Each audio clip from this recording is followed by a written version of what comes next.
Welcome back. Next up, we're going to switch gears to talk about a completely different OpenAI model, which is DALL-E, specifically DALL-E 2. Now, you're likely familiar with DALL-E. It's been very popular. It sort of became the new sensation of the year before ChatGPT was released. It is a image generating model. So it takes in text, a prompt, and it will generate images based on that text. So I'm not going to talk much about how it actually works behind the scenes, but basically it was trained on tons and tons of images that were labeled with text descriptions. And now it usually will give us decent enough output, although sometimes I'm not thrilled with the results. If you give it the right prompt, it can do pretty well. We'll also take a look at a completely different, unrelated to OpenAI model called Stable Diffusion in the next section that is essentially an open source competitor to DALL-E that I feel does a better job than DALL-E 2. So just like with the chat API, there's a client in the browser where you can interact with the chat, but there's also the API that you use in your code. Same deal here with DALL-E. We can try DALL-E in the browser. A lot of you have probably done this before. It's fun just to have it surprise us with some sort of prompt. How about a macro 35mm photograph of two mice in Hawaii wearing tiny swimsuits and carrying tiny surfboards, digital art? I'll generate this. It takes a moment, and then it's going to give me a couple candidate images that I can then choose from and see if I like any of them. And there we go. So we get 4 different images. And what you'll notice is sometimes things get cut off. It happens all the time. And it's more annoying when it happens when you're using the API. It does happen. It's something you kind of have to train your prompt on and maybe say, well, I shouldn't use the word train. It's something you need to refine in your prompt, where you might say, centered in the photo, for example, or make sure the heads don't get cut off. So it's generating these 4 images from that prompt. Let's try another one. A stained glass window depicting a hamburger and French fries.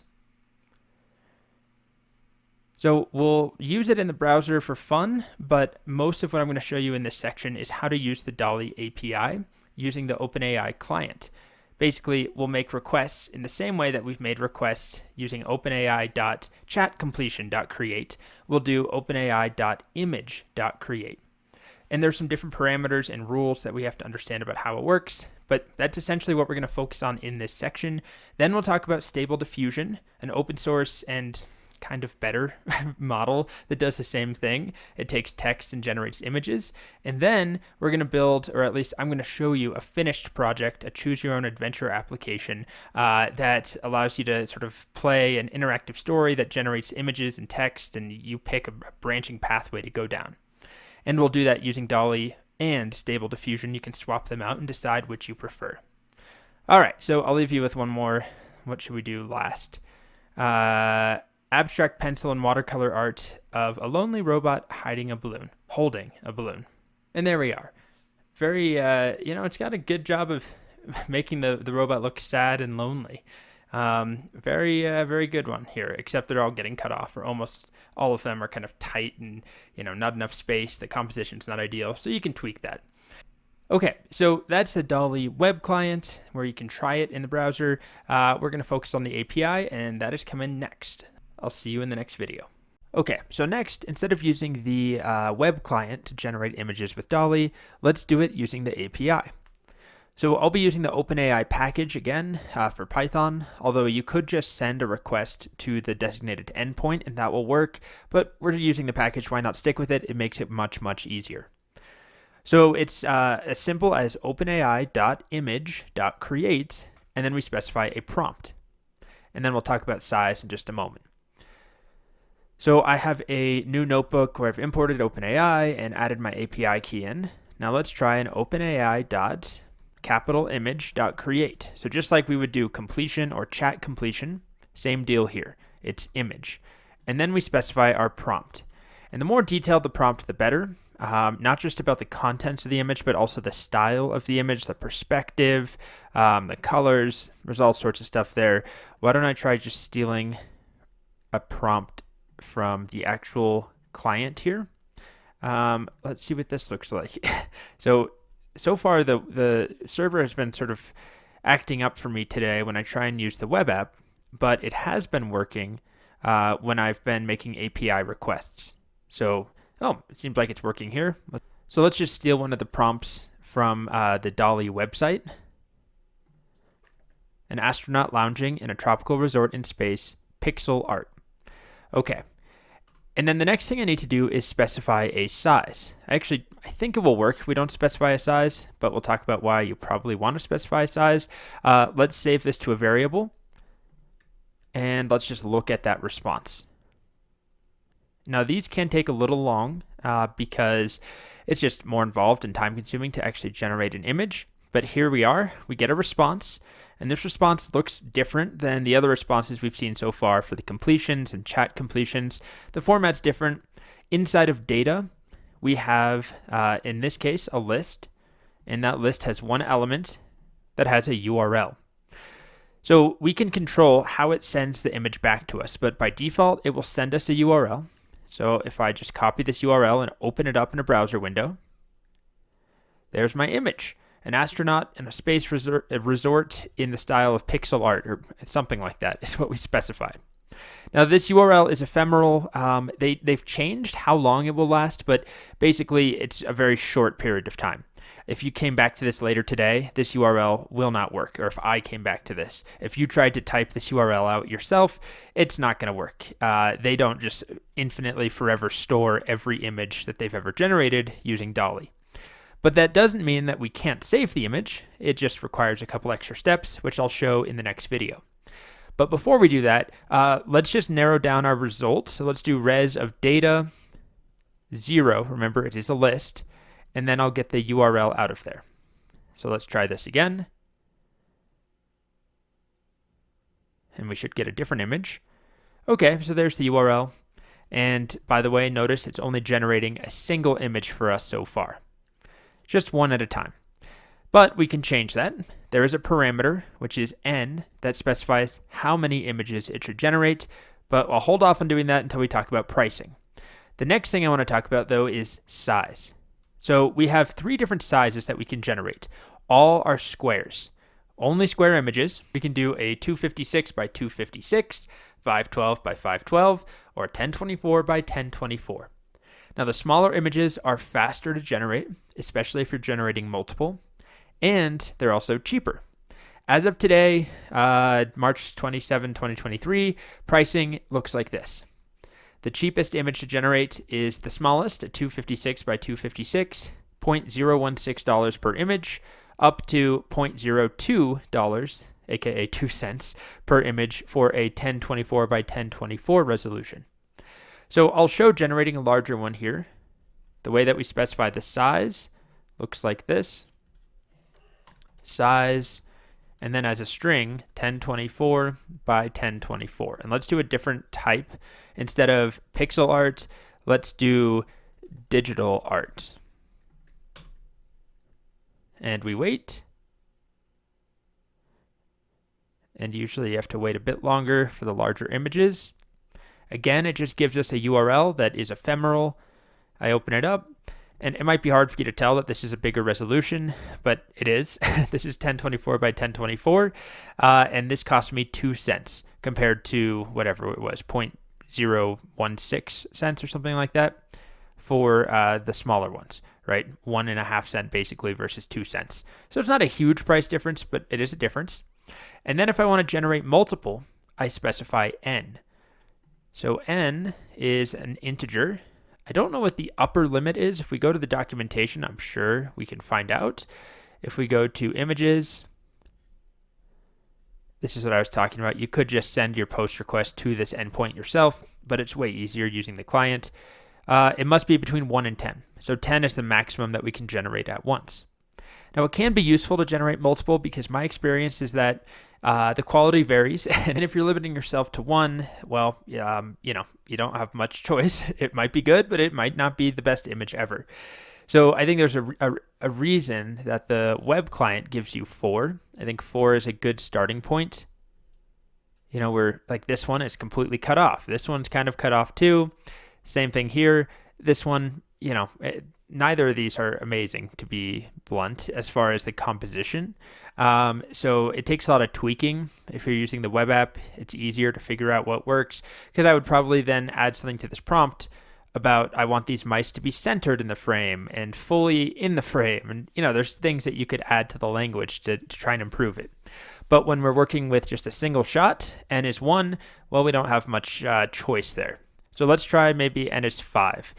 And then instead of res.data of 0, let's just look at res.data. And I guess we'll go with the same prompt again. So this is going to generate me 5 images that are 2 cents each. And we get a list back, right, inside of this data property that has 5 URLs. Now I won't open all of them. Let's just take a look at 1 or 2. Oh, it's kind of cool.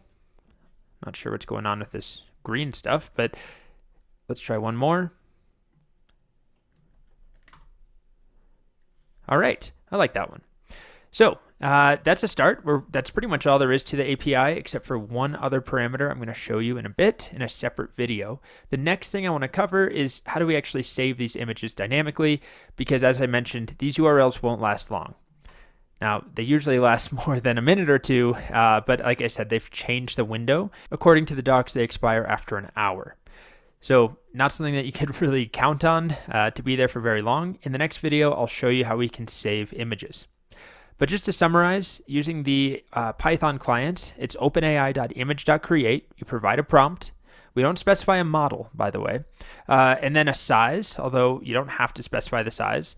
And then n is also optional. It defaults to 1. It can be up to 10. It's just how many images you want generated. So that is the DALL-E API at its simplest. Next, I'll talk about how to save images from these URLs. Okay, so the next thing we'll do is save the images that we get back from our request. I'm going to show you one way of doing that, and I'll also show you a second way in the next video. So as we saw, by default, when I make a request, let's just go back to n equals 1, or we can even leave n off. We're going to get back some data with a URL, right? And this URL is only going to last for about an hour. So what we can do to save the image locally is then basically send a second request to this URL just using Python. We'll get the data from this and save it to a file. And then we can view or open that image file later. So to do that, I'm going to make a directory where I'm going to store all of my stuff, so my images. So let me make some new cells here. And there's a bunch of ways of doing this. I'm going to do it very clearly labeled. So image directory, name, and I'll call it images. So this is just a variable. But then I'm actually going to make a directory, and I'm going to use the OS library here. So import OS, which allows me to do things like access the current directory, for example. So cur-dir, or current directory, cur-dir. And I'm going to join it together. So this is kind of standard Python, where I can do os.path.join, os.currentDirectory, comma, and then my image directory name. So basically, I'm just making a new path using the current directory plus my image directory name up here, which is images. And this way I could do it dynamically. And so this image directory, if we just look at it, right, it's just referencing the current directory / images, which is the name of my directory that I set up here. So then what I'm going to do is make sure that exists. So if not os.path is directory using my image directory, aka if that directory doesn't exist, make it. Okay, and I guess I'll just put this all together here. This is all kind of our basic setup. So make our directory based on the current directory plus the image's name, and then check to see, does that path exist? If not, make a directory there. So I'll run this cell, and then I can actually see it just made me an empty images directory. So we don't really have to do that, but if you're writing code or a script to go get a bunch of images from the API, you probably want to programmatically make some directory to put them in. Okay, so then we have our prompt, which I moved down here. This is what's actually going to ask for the image URL, right? We're going to get a URL. Let's change the prompt a bit. How about a mermaid swimming in a coral city. Let's see if that looks interesting or not. And I'll just keep it at 1. So this is going to make my request. I'll save it to a variable called res. And from res, what I want to extract is data, but specifically 0, and then the URL, which is what we saw earlier. So hopefully we get a URL back here. And there it is. So the next thing I'm going to do is put that in some sort of variable. Let's call it image URL. Okay, so when that finishes, I'll have a URL in here that will last for an hour.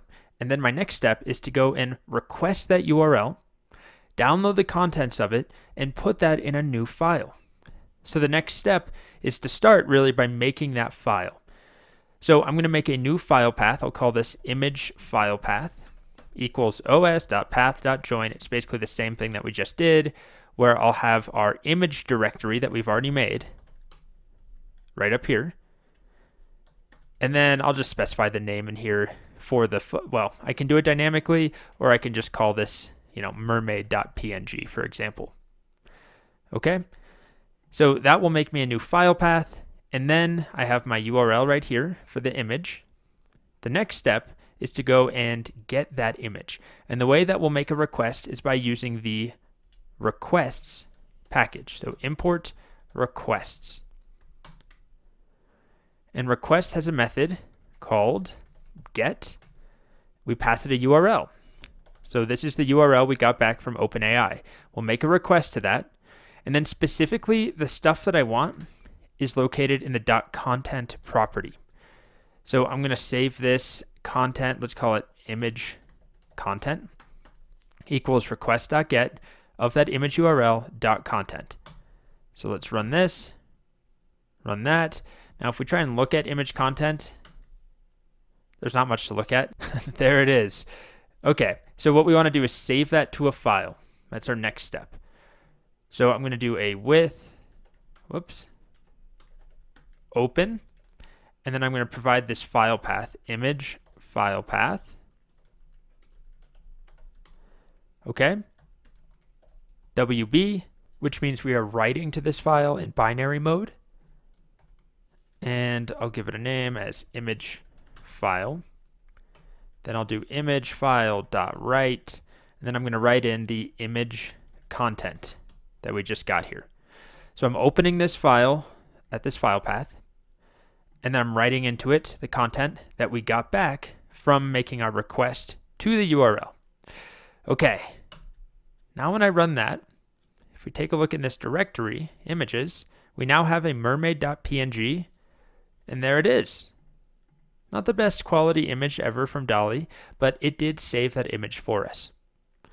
So what I would probably do next here, well, another thing we could do is actually display the image for us to look at in the notebook. That's a separate thing. It's easy enough to do, but all we've done is save the image locally on our machine. If I want to display the image, there's a couple of options. The easiest option is this.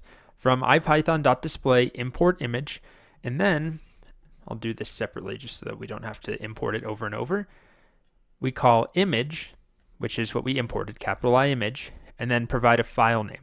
Now in my case, the file name should be my image file path. All right. And, oh, I didn't run this line first. There we go. It displays the image for us right here in the notebook. So what I'll end with here is maybe let's just write a function that will save an image given a URL. And that way we can sort of repeatedly make our images without having to run each of these cells one at a time. So I will maybe just down at the bottom here, let's delete this and let's hide that. Okay, so down here, let's make a couple more cells. Let's make a function called save image. And it will expect a URL, and that will be coming from OpenAI. And then maybe we should also provide a image name, right? Like image name when we're setting it up, maybe, or we could just do a random image name. I don't know how we want to name these images, but let's just start with this.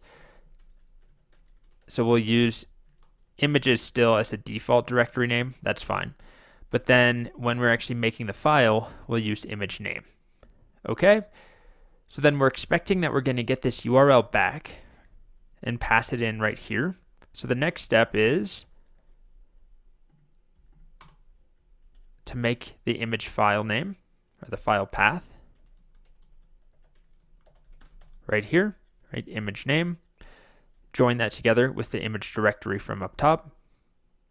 Then we're going to request our URL, which we're passing in here. So we need to change this. It's just called URL. And then we need to write the data that we get back into our file. Indent this properly. And this is still called image content. Okay, that's all looking good. And then we're not rendering the image, and that's fine. And we could decide if we want to. But this should now be able to go get an image for us based on a URL, save it to an images directory, and then we'll give it a name. So let's just try one more example. Let's make a request. This time to, what sort of prompt? How about a tilt shifted image of a ski slope full of skiers. Let's just see what that looks like. And let's also shrink this down. Let's just go to a small image. Just save me a bit of money here. Save me a fraction of a cent. Okay, let's try this. So this will go get the URL, right, into this variable. And then the next step would be to call our function save image with that image URL, and then a name for the file. Let's call it skiers.png. Okay, let's hope it works. And if it does work, we won't really see anything until we go look in our images directory, skiers.png. There we are, our skiers.png file. So I guess the last improvement we could make is just to write a function called get and save image or something like that, which will just do exactly what we just did, basically. Def, we'll call it get image, and it will ask for a prompt and also a image name. And then in here, this will only get a single image. Of course, you could write a loop and do multiple images, but we'll just do a single one. We will pass through the prompt right there. We'll have it default to 512. You could obviously write an argument here and pass that in, and we'll have it default to n of 1. And then all that we'll do after we pass that prompt in is pass our data, the URL, to our save image function, but then we'll provide the image name here. So now I should be able to do get image, and I'll provide a prompt. Prompt equals, I don't know, what's another example? A sunset from a graveyard with a skeleton reading a novel. Okay, and then the second part is the image name, and we'll call this graveyard.png. And now we just have this repeatable function that hopefully will request an image from DALL-E, get it back, and then save it into our images folder. And there it is. We got the sunset, we got the skeleton reading. I don't know, I'm not getting much graveyard, but we could obviously tweak the prompt. Let's do one more example just for fun. Let's do a 3D rendering of a melting peach popsicle against a gradient background. And we'll call this popsicle.png.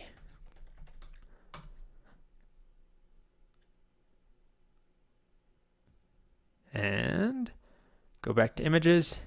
Here's popsicle. Not bad, not bad. Okay, that's pretty much it. So in this video, we saw that we can save images by requesting the URL and then saving the contents to a file. I'm actually going to show you another way of doing the same thing in the next video that involves working with JSON data directly. Welcome back. The next thing I'm going to show you will be pretty brief. There's actually a second option for how the data is sent back to us when we generate an image. By default, if we go to the API reference, it sends back a URL. As we've already seen, it's ephemeral. It lasts for, an hour or so. But there is a response format that we can specify. It defaults to URL, but we can set it to B64JSON, which is base 64 JSON. And if we do that, it will send the data for the actual image, not as a URL, but actually as base 64 JSON. It will send the full image data to us. And then we just have to do a little bit of work on our side to actually turn it into an image that we save.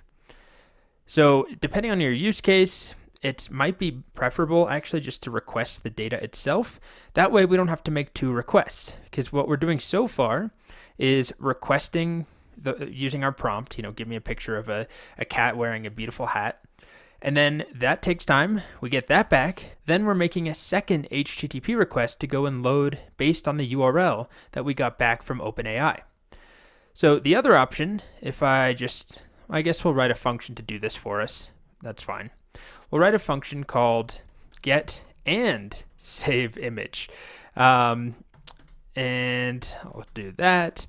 It's going to expect a prompt to be passed through. And then we'll just copy the logic right here to make our request. So we'll pass through the prompt. We'll just keep it at 512 by 512 to start. N will be equal to 1. But the main difference is that we're going to set response underscore format to be equal to B64 underscore JSON, as they say right here on the docs. Okay, and why don't we just start by printing the response so you can see what that looks like. So let's call our get and save image function, and we'll provide a prompt like a friendly cactus sitting in a pot, digital art. Sure. And when we run this, it takes a bit of time. But as you can see, instead of getting a URL back, we're getting JSON here, base 64 JSON. It's obviously not going to make any sense to us humans, but it is data. That is the image itself as data. We can take that and save it to a file. So that's the next step. If we want to save this image, we will extract out of data B64 JSON, and it's in a list, right? So we're going to do print res of data 0, because there's only one element, n is 1, and then we're going to look for the B64 JSON. So that should give us the actual raw data, right? We can save this to a variable, image data. And then the next step is going to be to make a file and go through that whole thing we did previously up here with all this fun stuff where we have our image directory. We have the making of the image directory if it doesn't yet exist, creating the new file, and then let's just copy this part just to save ourselves a bit of time. So we'll start by getting the image. Hopefully that works. And we'll keep with the images folder name. That's fine. The only thing we will need to specify here is a new name for the image. So I guess we'll do the same thing where we expect you to provide an image name, and then we'll pass that through here. So, I might call this like cactus.png. Okay, so that should make us a new image file path. Now what we have to do is take our image data, which is at the moment base 64 JSON, and we basically have to decode it. And the way we're going to do this is by using a built-in thing called base 64. So we'll just import that. And base 64 has a method called B64 decode. And then we specify, in our case, what we want to decode, which is our image data. And I'll save that to a variable called decoded image. The final thing to do is write that out to a file. And here's one way of doing that. So we'll open our image file path, which is basically what we did previously, right? It's the same sort of concept from this video, the previous video where we were working with a URL. It's the same thing. The only thing that's different this time is that we're actually writing a decoded image that's coming from this base64 decode method, but really it's the same logic. Open a file, write mode, binary, we'll call it F this time, and we'll write to that file the decoded image data. Let's run our function. Okay, and then let's try executing. Here we are, get and save image, friendly cactus sitting in a pot, digital art. The title is cactus.png, and we hold our breath. Does it work? Okay, let's go look in our images directory. Is there a cactus.png? There it is, our friendly cactus. Okay, not so sold on the actual image itself. It looks a bit odd, but it did work, right? So this is just another way of requesting the DALL-E API.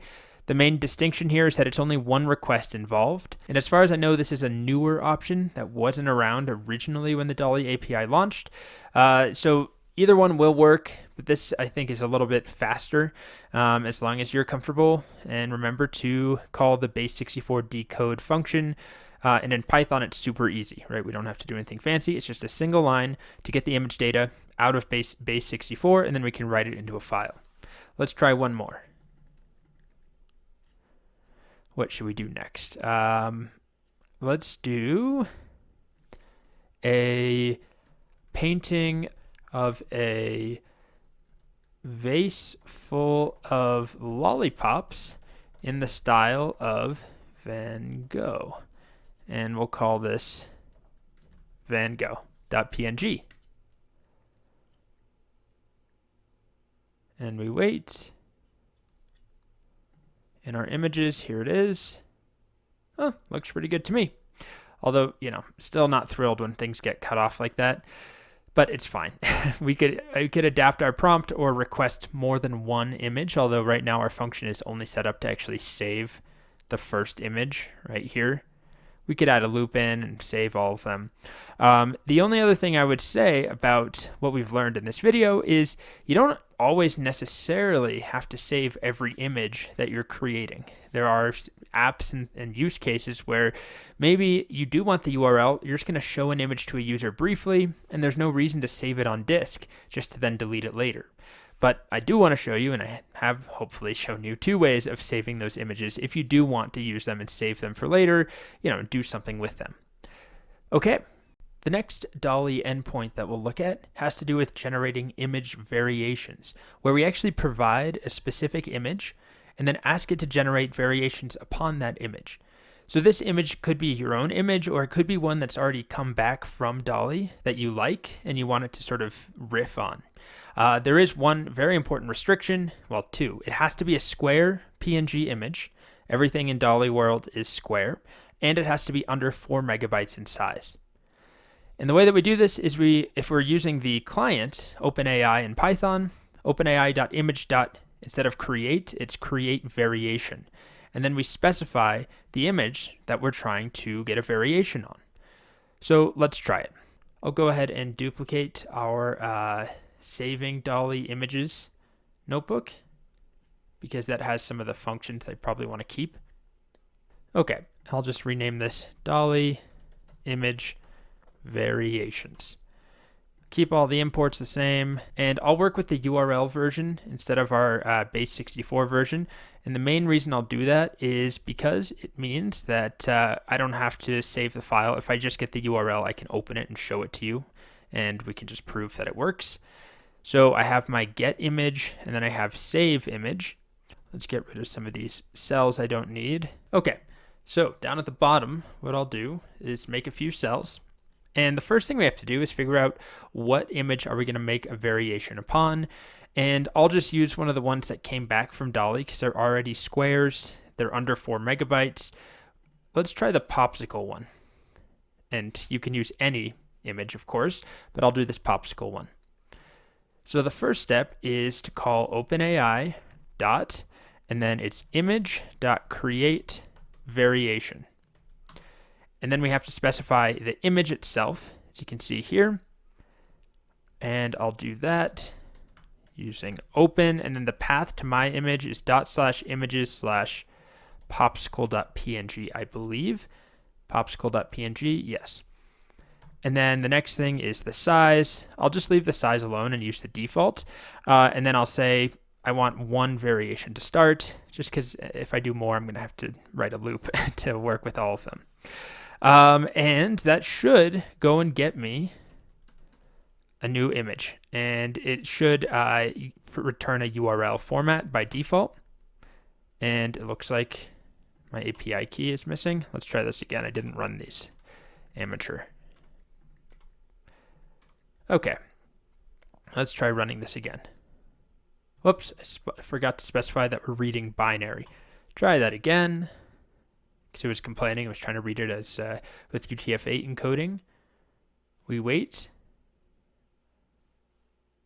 And we wait a bit more.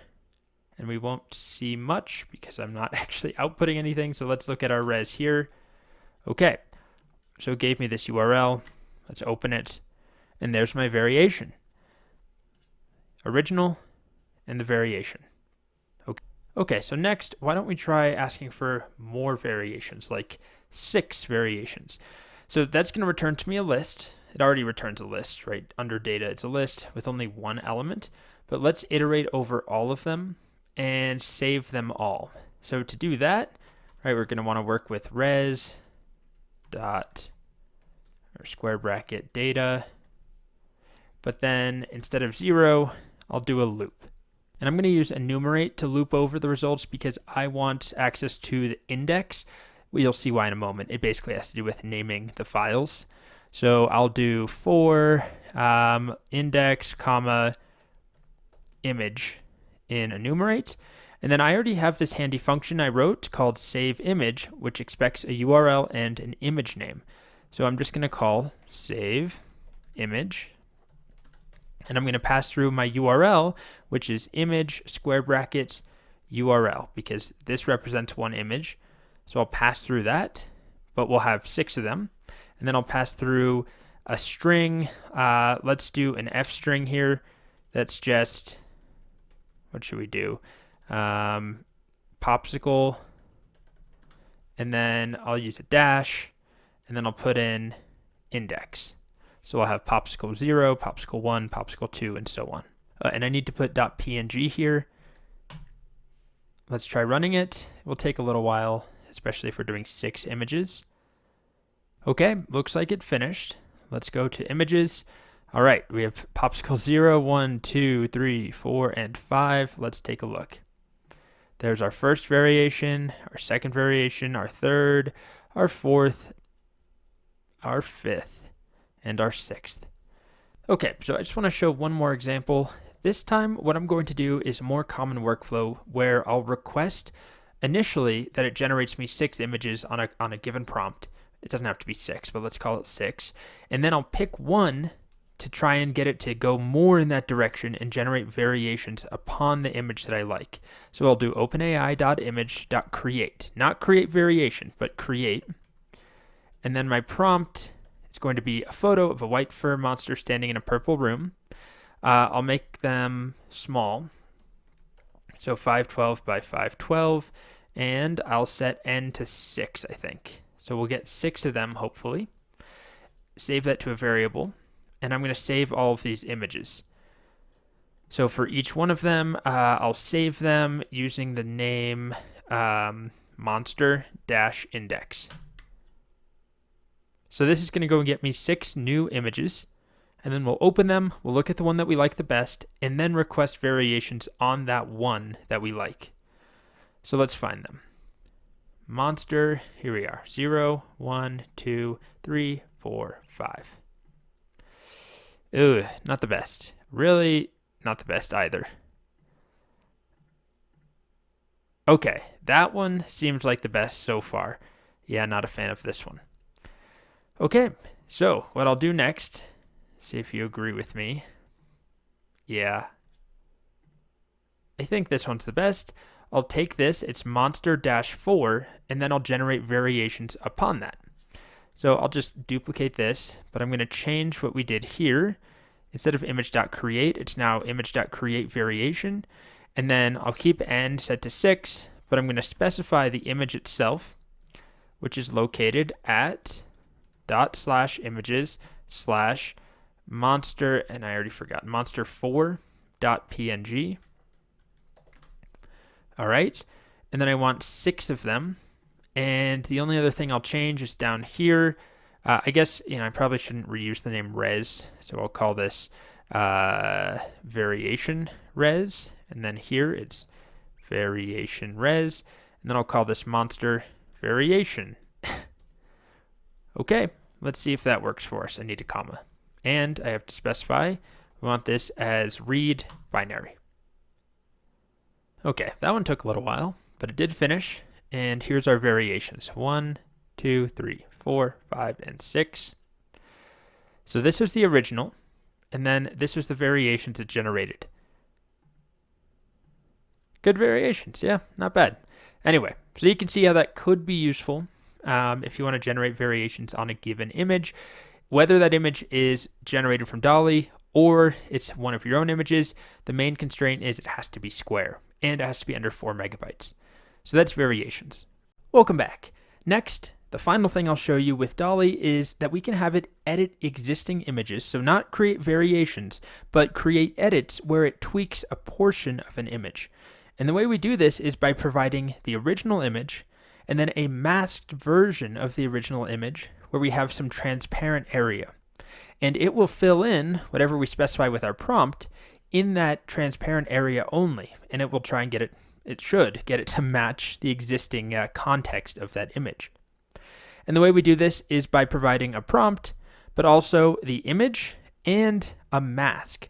And those images, the image and mask have to be squares, and they should be the same size. So I've already created, if I go to my images folder, I've created the mask for the image we're going to use is the Great Wave famous woodcut. Who is that? Hokusai. And then I've added a transparent circle to this other image, which is called Great Wave _ mask. So we have those 2 images. And I've made a new notebook, basically going to delete what we have in here. I'll import OpenAI, get the API key going. And then I'm going to start by just opening both of those images and getting them to display. So I'll just display them so we can see them. I'm going to use, there's multiple ways of getting an image to display, but I'm going to use ipython.core.display import image.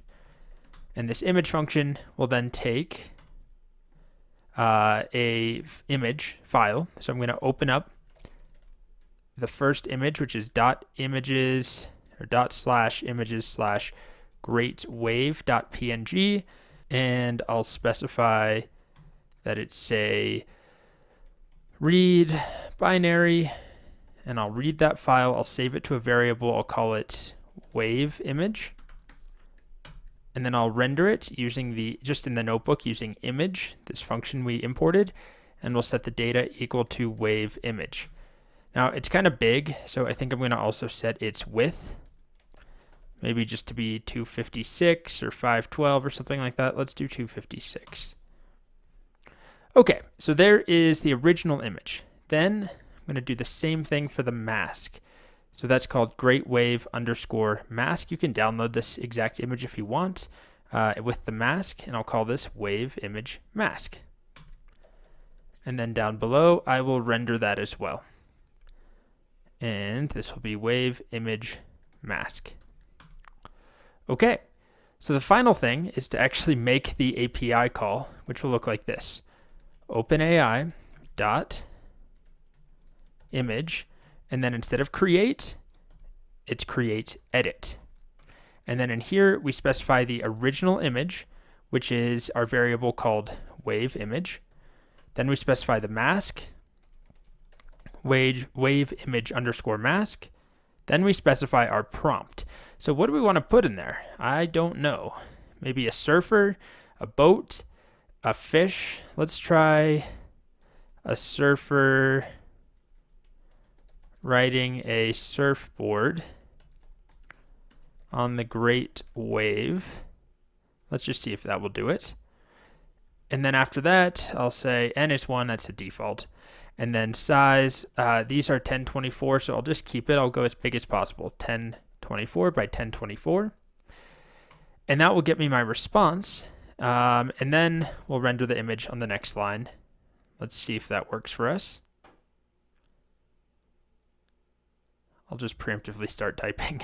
It's response, and then we want data, and then we want 0, and by default it's going to give me a URL, and that's fine. I'll just take that. There it is. And what I can actually do is just provide that to my image. So the image function can take data, which is what we did earlier, or it can actually just take a URL. So we're not saving this anywhere. I'm just having it use that URL.